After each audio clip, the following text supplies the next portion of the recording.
ॐ पार्थाय प्रतिबोधितां भगवता नारायणेन स्वयं व्यासेन ग्रथितां पुराणमुनिना मध्ये महाभारतम्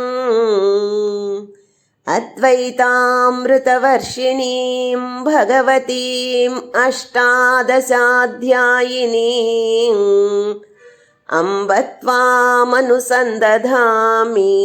भगवद्गीते भवद्वेषिणीम्। नमोऽस्तु ते व्यासविशालबुद्धे पुल्लारविन्दायतपत्रनेत्र येन त्वया भारततैलपूर्णः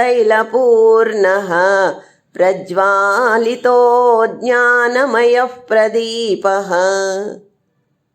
प्रपन्नपारिजाताय स्तोत्रवेत्रैकपाणये ज्ञानमुद्राय कृष्णाय गीतामृतदुहे नमः। सर्वोपनिषदो गावः दोग्धा गोपालनन्दनः पार्थो वत्सः सुधीर्भोक्ता दुग्धं गीतामृतं महत्। वसुदेवसुतं देवं कंसचाणूरमर्दनं देवकी परमानन्दं कृष्णं वन्दे जगद्गुरुं। भीष्मद्रोणतटा जयद्रथजला गान्धारनीलोत्पला शल्यग्राहवती कृपेण वहनी कर्णेन वेलाकुला। अश्वत्थामविकर्णघोरमकरा दुर्योधनावर्तिनी सोत्तीर्णा खलु पाण्डवैरणनदी कैवर्तककेशवः।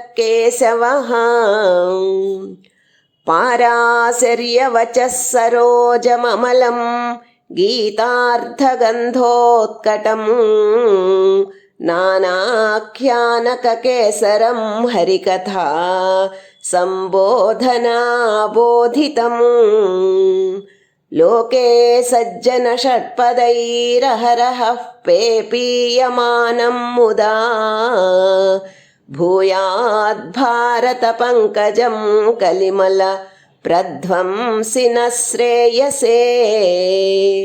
मूकं करोति वाचालं पङ्गुं लङ्घयते गिरिं यत्कृपातमहं वन्दे परमानन्दमाधवम्।